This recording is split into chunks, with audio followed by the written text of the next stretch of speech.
Yeah. Hello, everybody. Oh, my name is excuse Darren. me. Darren.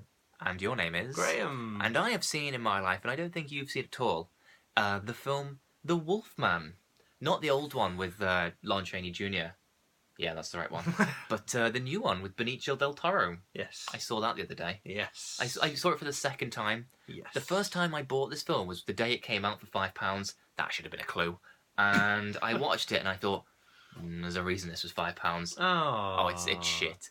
I've only heard mediocre things. I would agree with them. But before it came out, I only heard good things. Oh no, I'd heard bad things because there was like a really troubled production and stuff. Yeah. Well, what good things did you heard before it came out? Like the metamorphoses and all this. The metamorphoses, the transformation scene. Yeah. If you want to be no, common. actually, I heard bad things about the transformation scene. I beforehand. heard good things. Was it? Well, specifically tell me the good things you it heard. was. When was it out? When did it was released? A few years ago, about 2010ish. That was more than a few, but yeah. Small, it's all relative in it. Compared to the dinosaurs, it was quite recent. Compared to the dinosaurs, or your birth, which is about the same as the dinosaurs. Shoot. What good things have you heard about it? Nothing. I didn't think so. What I'd heard about the transformation scene was that originally it was going to be mostly practical effects by Rick Baker, who's the genius special. Well, it wasn't in the end. They changed. They dumped most of Rick Baker's stuff and did CG transformation instead. What? Why? I know. And do you know why that's stupid? Why Rick Baker might be significant to werewolf transformations? Because he did American Werewolf. Correct. He did American Werewolf in London, which is the greatest werewolf transformation scene ever, obviously. So anyway, the problem with the film is that it's really fucking boring. Like, really boring. But it can't be. Yeah, you'd think that. That's what I thought. I bought it for £5 thinking, it can't be boring. No, it can't And be I watched it and thought, this is shite. And then a few years later, the other day, I thought, no, it can't be boring. It's really boring. So I watched it. No, it is. It really is. It really is boring. So the problem is that the stuff that's not the Wolfman stuff, when Benicio del Toro looks like himself, but ironically more like a fucking wolf. Yeah, he's still beastly. Yeah. It's one of those, when he turns into the wolf like Helena Bonham Carter in Planet of the Apes, where you can see they spent hours in the makeup chair to make them look exactly like themselves. But yeah, the non-wolfy stuff is really boring. And then the wolfy stuff is really boring for a different reason. Like, How can a werewolf be a boring... Well, actually, you say that, but the original one for Universal, Lon Chaney Jr., that was really boring as well.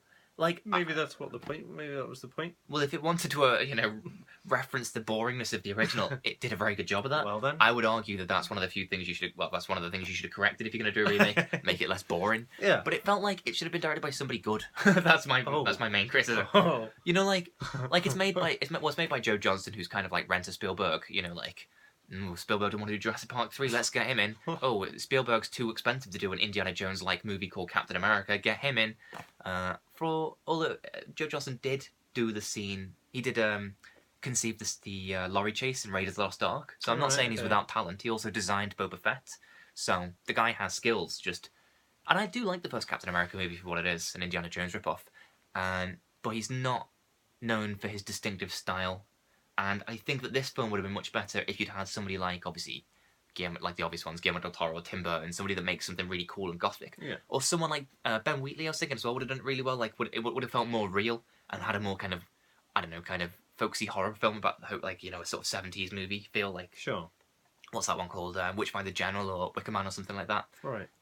Am I just saying things now? Carry on, yeah. So you're filling a gap at least. So I just thought, there's loads of gore in it, which is impressive, I suppose, but it was really boring gore. Somebody'd have their head taken off and you just think, oh well. Oh. They got no head now. So it's like... There's no shock value to the... No, it's just because it felt so fake. It just felt like a movie, as opposed to I was watching... I wasn't immersed in it, you know what I mean? B-movie. And Anthony Hopkins was good in it, but there's a bit... Spoiler alert. You haven't seen it? Are you worried about spoilers?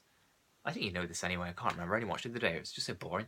Anthony Hopkins can turn into a werewolf as well. He's like the first one. He's the one that's biting everyone, but then he bites Benicio del Toro. Right. And obviously it ends with the two werewolves having a fight, and it's just so boring. And Anthony Hopkins looks more like a were guinea pig.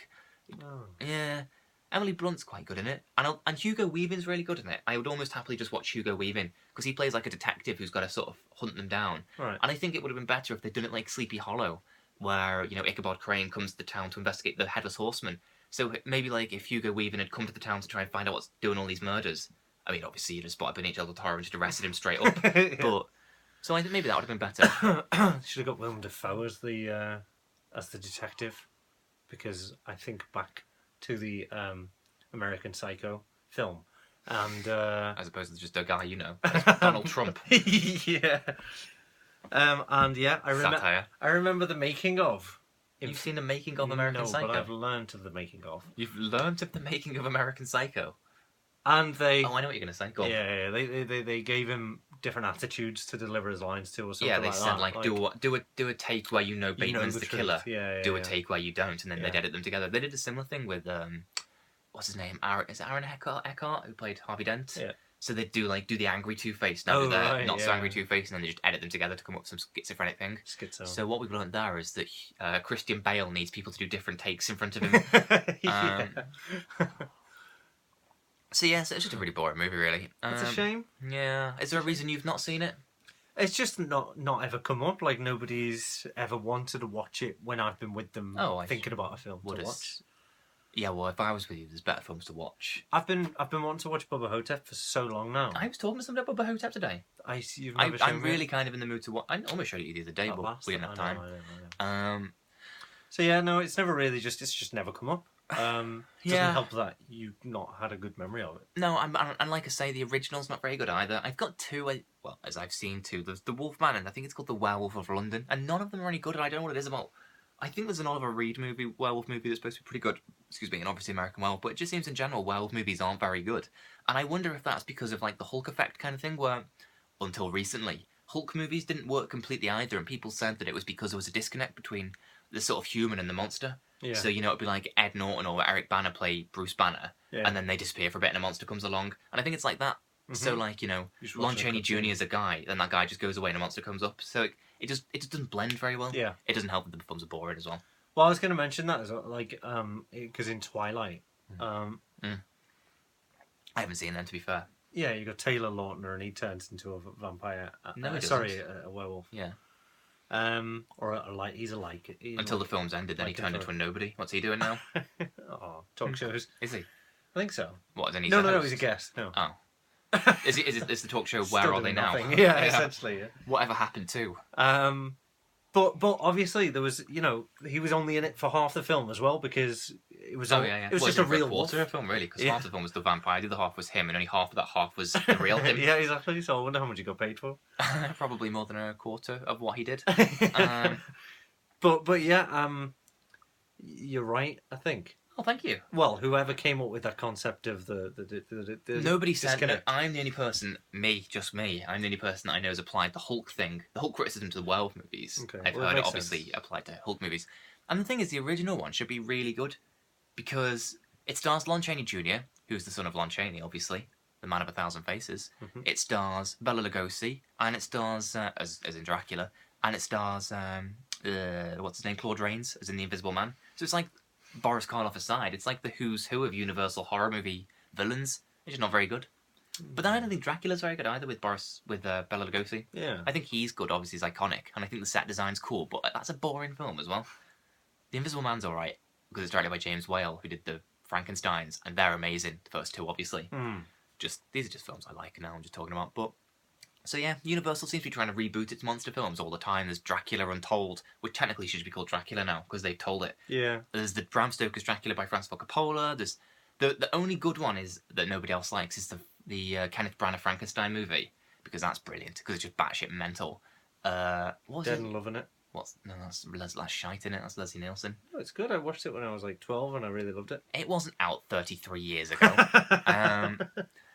So I don't recommend the Wolfmans, the original or this one, but I do recommend Frankenstein and Bride of Frankenstein. I know of a vampire stroke werewolf film that you might suggest for people to watch.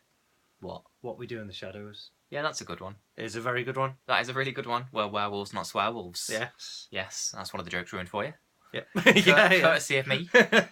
So yeah, watch that one. What We Do in the Shadows is very good. Yeah, although I do know something really weird is that Hugo Weaving's character is Detective Abagnale or something like that. That's the detective that Johnny Depp plays in From Hell that was hunting Jack the Ripper.